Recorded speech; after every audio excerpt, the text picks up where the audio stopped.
அனைவருக்கும் வணக்கம். நான் பிரபாகர் ஜோதிடர். ஓம் சிவாய நமக. சிவசக்தி திருச்சிற்றம்பலம். இன்று பிறந்த நாள் காணும் அனைவருக்கும் வாழ்த்துக்கள். அதே போல் இன்று திரும்ப நாள் காணும் அனைவருக்கும் வாழ்த்துக்கள். இறைவனுடைய அருள் பரிபூர்ணமாக உங்களுக்கு கிடைக்கட்டும். உங்களுடைய மனம் எதை ஆசைப்படுகிறதோ அந்த ஆசை நியாயமான ஆசையாக இருந்தால் நிறைவேறட்டும் என்று எம்பெருமான் சிவபெருமானிடம் அடியேன் வேண்டிக் கொள்கிறேன். இப்போ நான் என்ன சொல்ல போகிறேன்னா, இன்றைய நாளுடைய நிலைப்பாடை தான் சொல்ல போகிறேன். நீங்கள் கருத்து கொண்டு பயன்பெறுங்க. பரப்பாவ வைகாசி 25 இன்று திங்கட்கிழமை, ஆங்கில வருடம் ஜூன் 8, 2026. இன்று அஷ்டமி. அதே போல் இன்று கீழ்நோக்கி நாள். நட்சத்திரம் இன்று காலை 5:21 வரை சதயம், பின்பு புரட்டாதி. திதி இன்று இரவு 10:40 வரை அஷ்டமி, பின்பு நவமி.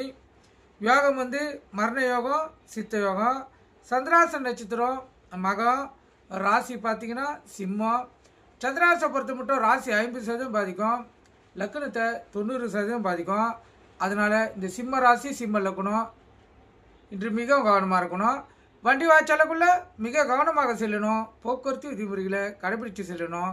எக்காரத்தை கொண்டும் வண்டியை இயக்கி கொண்டே மொபைல் ஃபோனில் பேசக்கூடாது. சிந்தனைகள் சிதறி விபத்துகள் ஏற்படுறதுக்கு அதிக வாய்ப்புண்டு. சந்திராசிற்குள்ளே மிகவும் கவனமாக இருந்து ஒரு ஜாதகரும் தங்களை தற்காத்து கொள்ளணும். கருத்தில் கொள்ளுங்க. நல்ல நேர காலை 6:30 7:30, மாலை 4:30 5:30.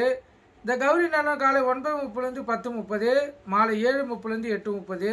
இந்த கௌரி நல்ல நேரத்தில் புதுமண தம்பதியர்களுக்கு சாந்தி முகூர்த்தம் அமைப்பது, குழந்தை பாக்கி இல்லாதவன்னு பயன்படுத்துவது, எந்த ஒரு நல்ல காரியத்துக்கும் இந்த கௌரி நல்ல நேரத்தை சுபவோரையை சேர்த்து பயன்படுத்தினா வாழ்க்கையில் வெற்றி பெற முடியும். இன்று திங்கட்கிழமை என்பதால் சந்திர பகவான் தான் வரநாதன். அவர் இன்று கதாநாயகன். சந்திரவரை பார்த்தீங்கன்னா காலை 6 to 7, மதியம் 1 to 2, இரவு 8 to 9. சந்திரவரைக்கு முன்னாடி 2 சுபவரைகள் இருக்கும்.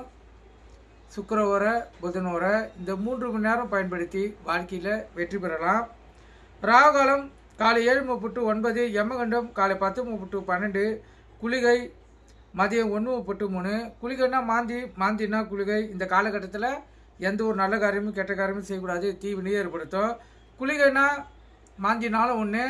இந்த டைமில் எது செய்தாலும் அது மீண்டும் மீண்டும் செய்ய வைக்கும். இப்போ தவறுதலாக ஒருத்தங்க வாசக்கால புது வீடு கட்டி வாசக்கால வைக்கக்குள்ள அவங்க இந்த குளிகை டைமில் வச்சாங்கன்னா அதே வாசக்கால தூக்கி தான் தெற்குலேருந்து கிழக்கு வரும், கிழக்குலேருந்து மேற்கு போகுமே தவிர புதிதாக வீடு கட்டி வாசக்கால் வைக்க செய்யாது. கருத்தில் கொள்ளுங்கள். அதே போல் கோயிலுக்கு சென்றால் இந்த கிழக்கு சைடு பார்த்து தான் கற்பூர விளக்கு ஏற்றணும். ஏன்னா இன்று கிழக்கு தசநாதன் வழி நடத்த